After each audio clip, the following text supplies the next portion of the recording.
स्वागत है आपका अपने YouTube चैनल में। यूपीएससी प्रारंभिक परीक्षा के लिए आवेदन 21 तक अभी तक चैनल को आपने सब्सक्राइब नहीं किया है तो सब्सक्राइब कीजिए, लाइक कीजिए, कमेंट कीजिए। शिक्षा रोजगार से जुड़ी बड़ी खबरों के लिए करेक्शन विंडो 22 से 28 तक खुला रहेगा। गड़बड़ियों की शिकायत के बाद लिया गया निर्णय। संघ लोक सेवा आयोग यूपीएससी ने इस साल की सिविल सेवा प्रारंभिक परीक्षा के लिए आवेदन करने की अंतिम तिथि 21 फरवरी बढ़ा दी है। आयोग ने नोटिस में कहा है कि सिविल सेवा प्रारंभिक परीक्षा 2025 में भारतीय वन सेवा प्रारंभिक 2025 के लिए आवेदन करने की अंतिम तिथि 21 फरवरी की शाम 6 बजे तक बढ़ा दी है। इसके अलावा आवेदकों के लिए 22 फरवरी से 28 फरवरी तक करेक्शन विंडो भी खुला रहेगा।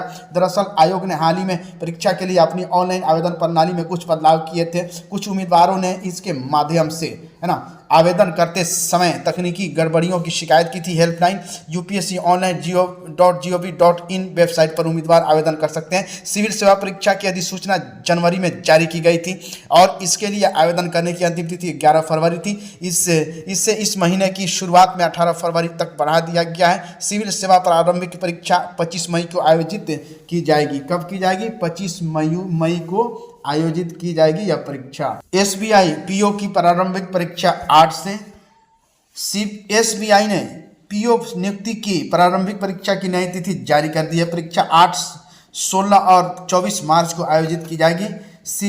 एसबीआई ने वेबसाइट sbi.co.in पर सूचना जारी कर दी है। जल्द ही अभ्यर्थियों के प्रवेश पत्र भी जारी किए जाएंगे।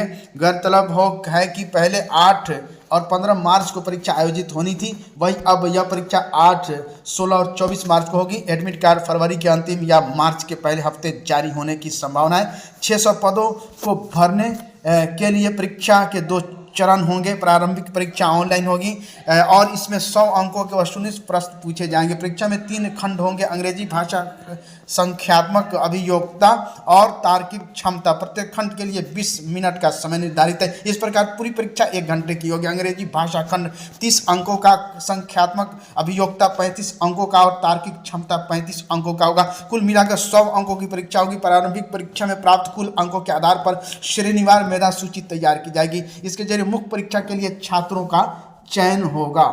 आरआरबी, एएलपी और जेई सीबीटी 2 की परीक्षा 19 से रेलवे भर्ती बोर्ड आरआरबी ने सहायक लोको पायलट और जेई डीएमएस, सीएमए सहित कई पदों के लिए सीबीटी 2 परीक्षा की संभावित तिथि जारी कर दी है। रेलवे एएलपी और जेई परीक्षाएं 19 से 20 मार्च को होगी। भाई एएलपी सीबीटी 1 रिजल्ट तैयार हो रहा है। तैयारी अंतिम चरणों में चल रही है। जल्द ही एएलपी सीबीटी 1 रिजल्ट जारी होगा। सीबीटी 1 में सफल हुए अभ्यर्थी सीबीटी 2 के लिए चयनित होंगे। सहायक लोको पायलट और जेई सीबीटी 2 परीक्षा की तैयारी के लिए अभ्यर्थियों के पास करीब 1 महीने का समय है। उम्मीदवारों के लिए एग्जाम सीटी और SCST अभ्यर्थियों के लिए यात्रा प्राधिकरण डाउनलोड करने का लिंक आरआरबी की आधिकारिक वेबसाइट पर परीक्षा की तिथि 10 दिन पहले सक्रिय किया जाएगा। परीक्षा शहर के बाद परीक्षा से 4 दिन पूर्व अभ्यर्थियों के लिए सीबीटी 2 एडमिट कार्ड जारी किए जाएंगे।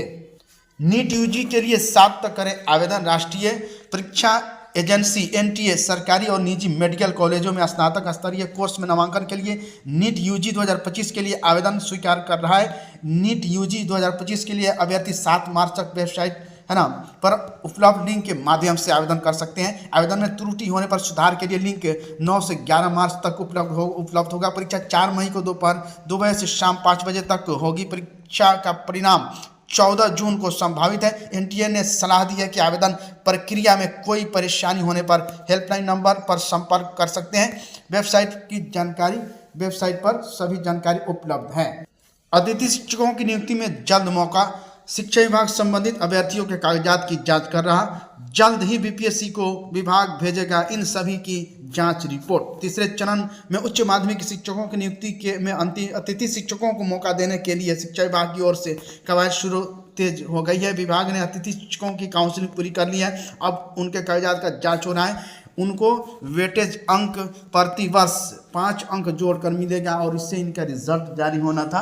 कुछ लोगों का रिजल्ट जारी नहीं हुआ है तो उन लोगों का रिजल्ट जल्द जारी होगा और उनकी बहाली होगी। अतिथि शिक्षक जो पहले से कार्य कर रहे थे उच्च माध्यमिक के पोस्ट के लिए उच्च माध्यमिक स्कूलों में, तो उन लोगों को सरकार हटा दी थी।